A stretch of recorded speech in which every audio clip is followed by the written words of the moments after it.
Kahapon may nakita akong video, nakasakay siya sa Joyride, para yata yung Grab. Ngayon, sa ating mga Pilipino, normal na yung tsumika, mahilig tayong mag-build ng rapport. Ay, very call center. Kaso sometimes, yung ibang tao, hindi na sila marunong makiramdam or hindi nila alam kung kailan mag-i-stop. Sa culture pa naman natin, parang hindi uso maging vocal kasi nasanay tayo na bawal mag-talk back sa parents or bastos ka, bawal rumason, bawal mag-explain ng sarili. Kumbaga, kung anong sasabihin sa atin ng mga nakakatanda, tatanggapin na lang natin. Hindi natin pwedeng ipagtanggol ang sarili natin. Ganun yung kinalakihan ng karamihan sa atin. So parang hindi tayo komportable na magsabi kapag hindi na tayo komportable. Ulit-ulit. So, tinanong yata siya kung ano yung religion niya, tapos sinabi niya nga both parents niya ay Muslim. Tapos, naiintindihan ko naman na yung driver, parang gusto niya lang i-enlighten yung pasahero. Kaso nga sometimes mga bakla, nagsasound na tayong pushy. Okay lang siguro mag-try ka once, pero kapag hindi na, paano ba to?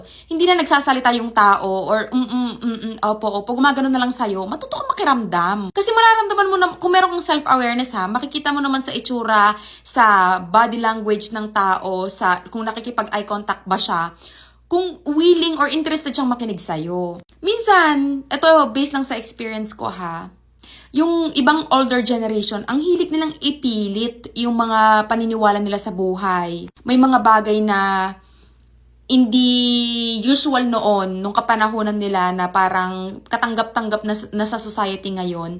Kailangan nilang bumoses. Okay lang magsabi ng opinion as long as nire-respeto pa din natin yung paniniwala ng ibang tao. Something na, in my opinion, we should never talk about in public or sa mga taong hindi natin kakilala, hindi natin ka-close. Lalo na sa mga taong hindi open-minded is yung religion, politics, LGBT, ano pa ba? Basta ang daming topics na, alam mo yon, dapat sa atin-atin lang, pinag-uusapan. Lalo na sa atin, mga bakla, ang dami nung mga tao na hindi ka pwedeng makipag-debate.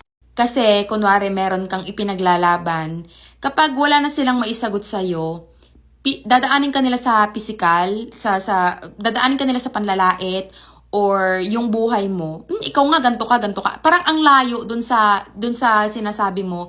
Tapos, pag wala na silang maribat sa'yo, yun, gagamitin nila yung, ikaw nga, ganto ka, ganyan. Like, gagamitin nila yung past mo, or yung mga pagkakamali mo, to win the argument. Kaya ako, as much as possible, hindi na ako nakikipagtalo. So, balik tayo doon doon sa Joyride. Ang dami kong experiences na ganyan, lalo sa tricycle, tatanungin ka nila kung, asan yung asawa mo, bakit mag-isa ka, may anak ka na, anong trabaho mo, gano'n ka nakatagal sa trabaho. Yung mga ganong, yung two personal questions, minsan, ako, depende sa pagtatanong sa akin, ang sagot ko, minsan nagsisinungaling ako. Lalo na kapag creepy. Pero pag okay naman yung tanong, minsan mag-iimbento, minsan honest. Masarap pakipagkwentuhan sa ibang tao, masarap makinig sa kwento ng iba kasi may matututunan ka or sila may matututunan sa'yo. But sometimes, if the energy is off, hindi talaga. Ang gagawin ko, pagkasakay ko pa lang, tapos parang hindi ko alam, mararamdaman mo naman yun Kaya lagi ako may dalang AirPods. Kapag nasa awkward situation ako, may biglang tatawag sa cellphone ko. Hello? Oo, papunta na ako dyan. Pero ako, one time, pauwi ako ng Paniki. Tapos yung tricycle driver, bastos talaga yung approach niya. Bastos talaga yung bunganga niya. Sabi ko, ayoko po kasi natatanong ako ng mga ganyan. Pero polite pa din. Hindi pa rin siya tumigil. Pero ganun, makaka-encounter talaga tayo ng mga ganong tao.